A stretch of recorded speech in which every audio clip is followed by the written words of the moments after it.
So, before we start the keynote speech, Dr. Peters, we would like to introduce you to our participants for today. Dr. Beatrice Halpaap from Social Innovation in Health Initiative, or we may familiar with CHI. So, a bit introduction about her.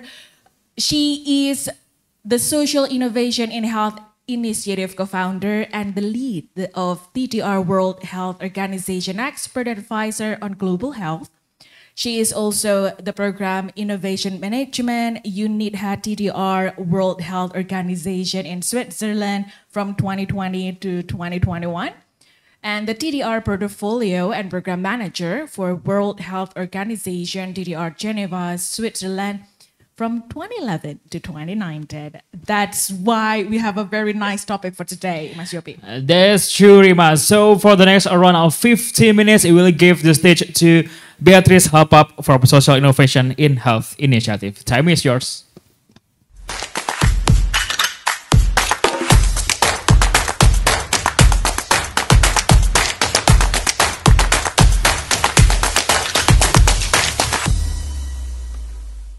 So thank you so much for inviting me here. And good afternoon to everyone. I'm very, very pleased today to talk about bridging local challenges to global health innovations and solution. And I think it fits very well into your program in terms of enhancing, the effect and impact of technologies.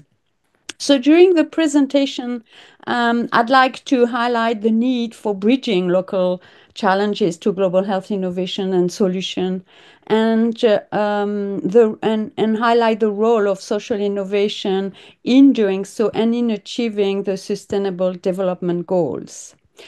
And I will introduce you to CHI, the Social Innovation in Health Initiatives that was established 10 years ago to catalyze research in order to advance social innovation in health.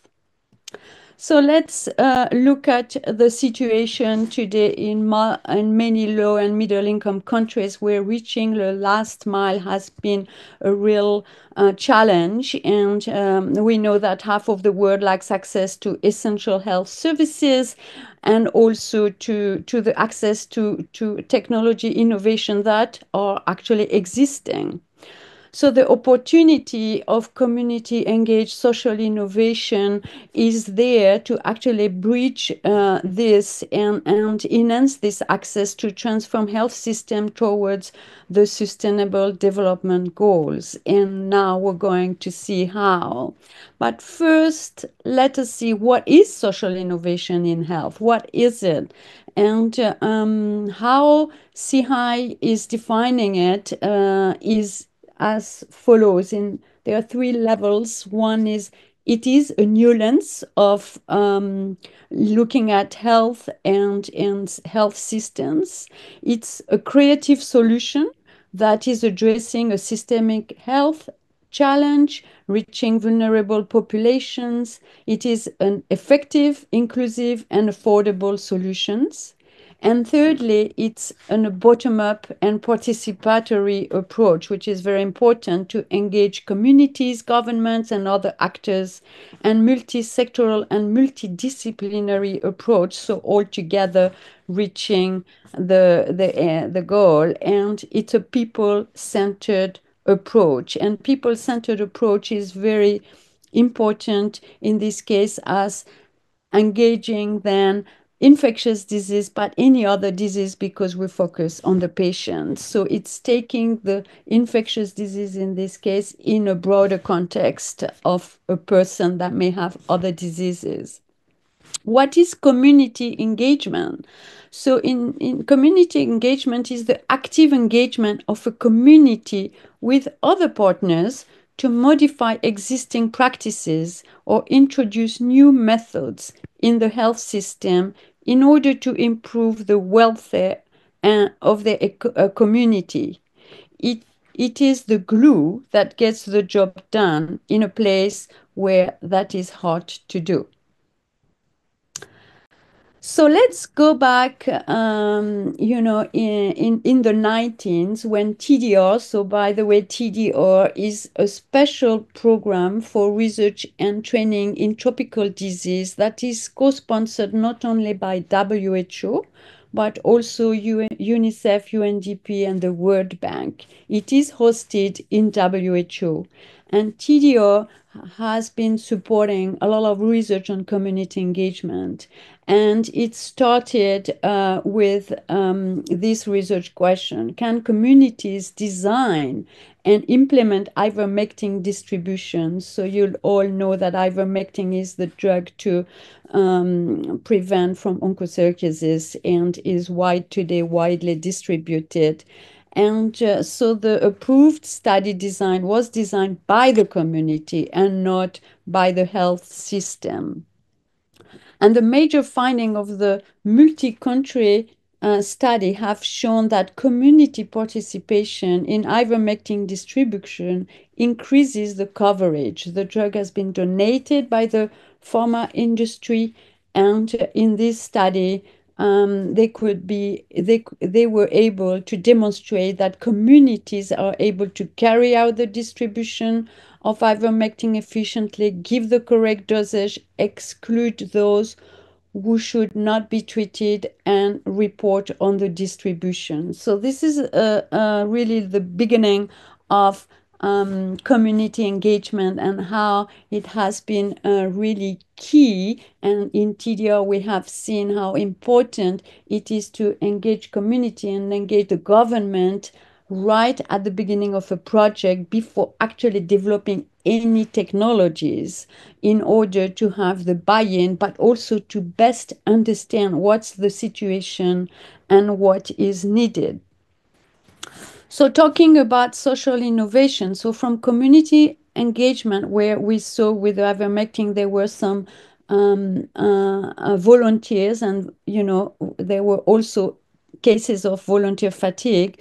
We in TDR thought of social innovation in health, which are also more sustainable, linked with the health system, but also trying to ensure that everyone gets retributed for their work so that it is sustainable. So here are some examples just to illustrate a little bit what we are talking about, because social innovation, in our view, is really key in order to complement technology innovation that we are all actually developing, and in order to enable them and bring them to the people who need it most.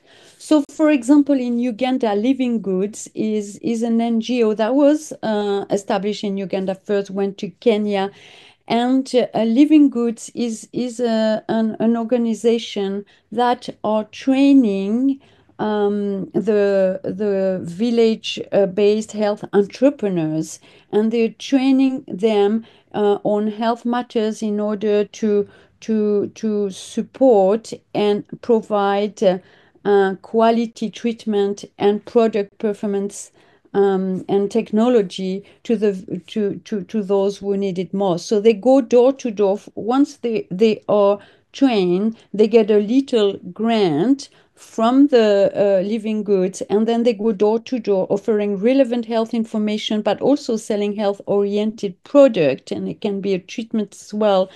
An initial loans then allows them to do that while delivering basic healthcare services, and that has shown to really improve access to new drugs, diagnostic, vaccine, and other health services. Here are three other social innovation examples. One in Guatemala, the comprehensive health approach for Chagas disease in Comapa.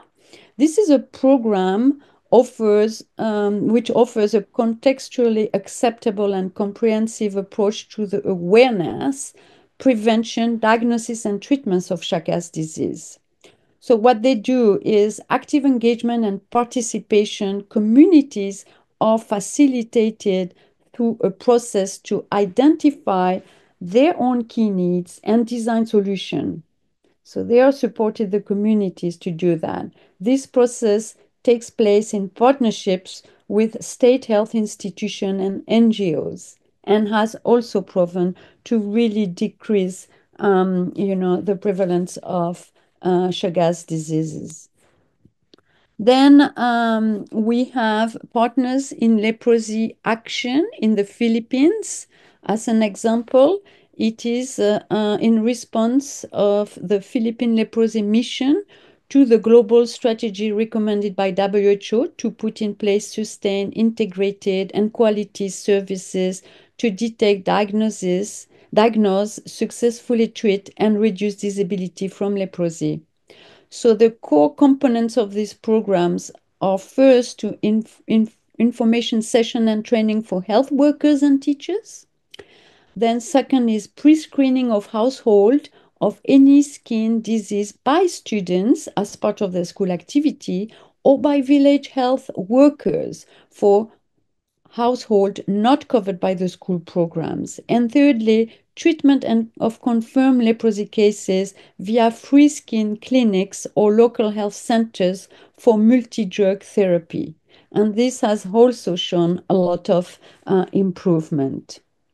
The third case here in Malawi is the learner treatment kit. And this is when they realized that in classroom, many children were actually not coming due to malaria disease being at home, that they realized that if teachers are trained to use rapid diagnostic tests to diagnose and treat the school children before they are very sick with malaria and other illness to learn, then they would really enhance, and they did, the attendance of school kids. And this is a real program to provide a box for the teachers and to train them. And again, it has shown quite a lot of improvement. And the last example I wanted to share with you today is also about infectious disease in this case, and it's about HIV, HIV patients, and it's about showing how mental health can also help patients of infectious diseases to go away from depression and therefore enhance their adherence to treatment. And the social, emotional, and economic empowerment through knowledge of group support psychotherapy in Uganda has been doing this, and community health workers undergo training on facilitating group psychotherapy sessions where they are able to identify and treat individuals with depression under the supervision of trained health workers. And that has really helped people living with HIV and enable them to come back more in control of their own life, and therefore really take their medicines. So this is really examples just to illustrate a bit what do we call social innovation and how it can really help to ensure we reach everyone, because there are lots of efforts that have been put into developing new technology, new drugs, new vaccines, new diagnoses, but it is important to ensure that these reach the most vulnerable. So when we saw this at TDR in 10 years ago, basically, we realized that these are amazingly important initiatives that were ongoing, but very often after a year or so, they sometimes didn't sustain as organization. And why? Because they didn't have always embedded research into their social innovation in order to understand what works, what doesn't work, how to improve in effectiveness and scale up the impact.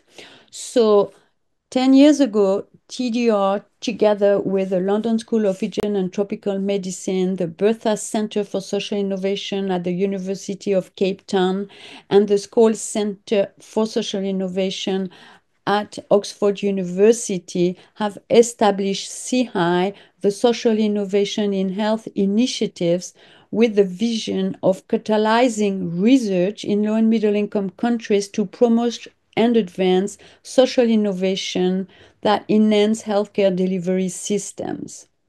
And to do so, the vision was looking at the Bertha Center in low and middle income country in Cape Town, who was promoting social innovation, and also developing capacity building, developing their capacity and embedding research.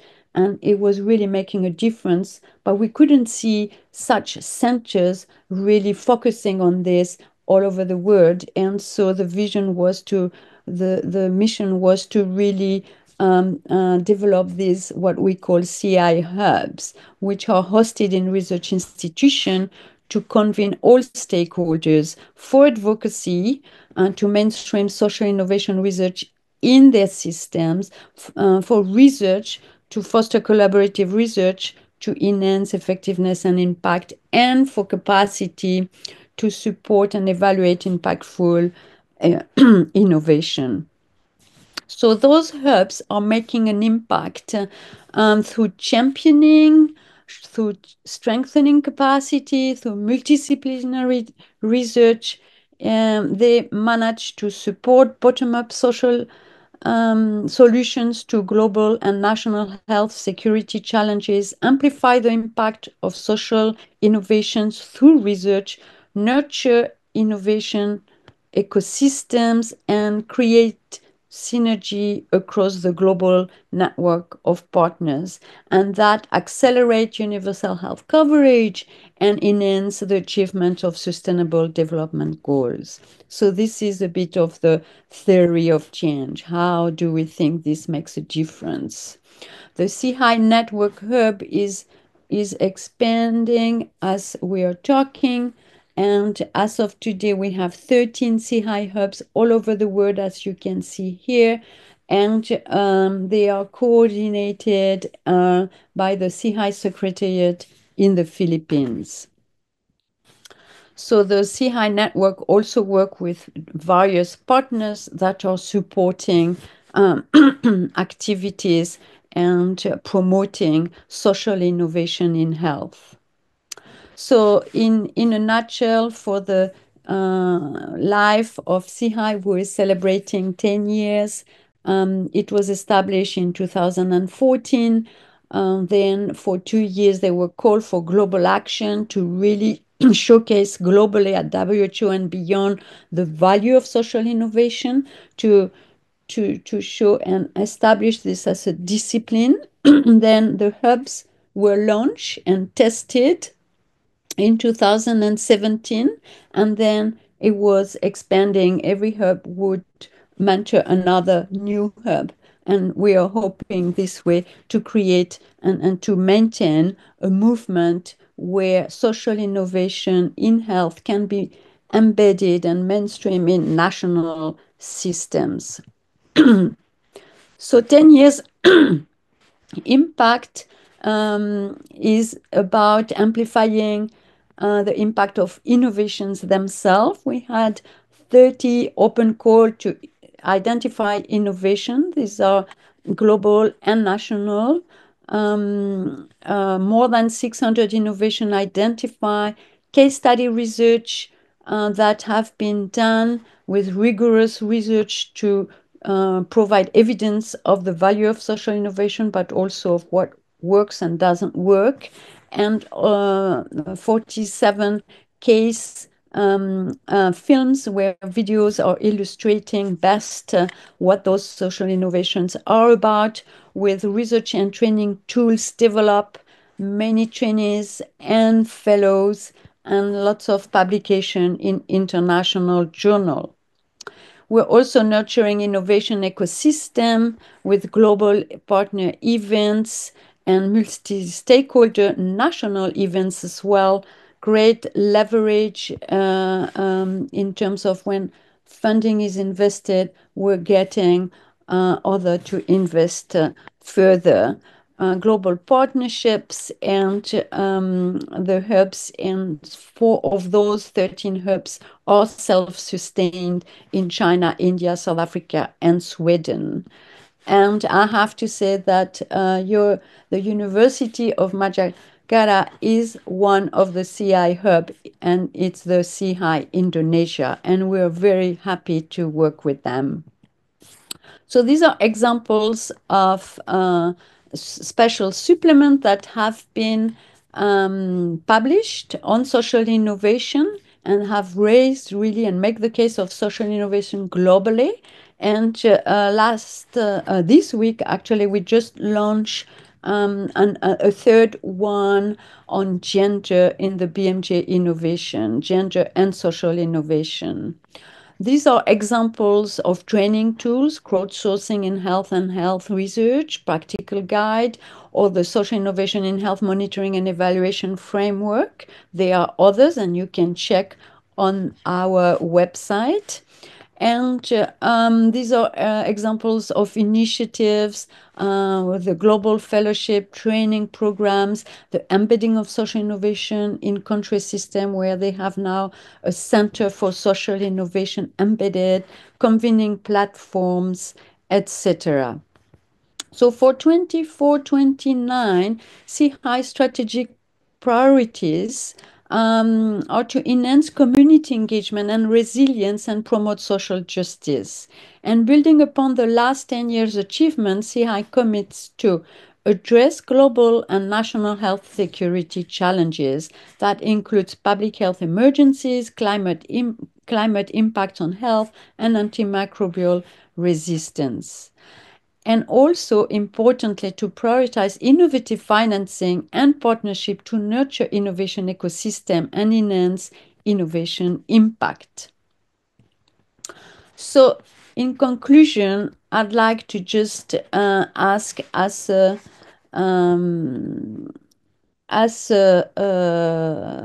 question to you all: what if community engaged social innovation is embedded at any technology innovation development to enhance effective implementation of that technology and accelerate the Sustainable Development Goals achievement?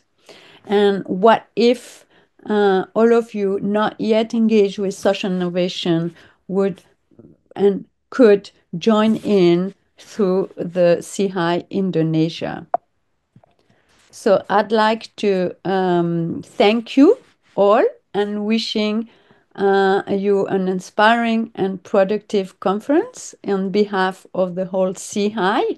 And I'd like to thank you, TDO, who made this possible, as well as SIDA in Sweden, that is supporting a lot of those activities as well. So thank you very much. And if you have any questions, I'm happy to answer those. Over. All right. Thank you very much, ladies and gentlemen. Please give your biggest applause to Dr. Beatrice Halpaap. Thank you very much for the insight on tropical diseases in a globalized era.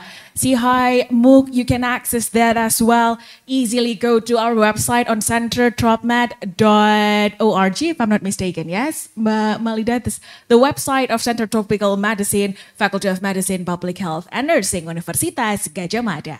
Okay, so as Beatrice said, if you have any, I offer to you 1 or 2 questions. Is there any comment for the participants to Beatrice Halpaap? No? Okay, so thank you so much, Beatrice, for joining with us. Can't wait to see you daily in Yogyakarta, Indonesia. Goodbye. Okay, thank Have you a good so much. morning, Dr. Beatrice. Bye.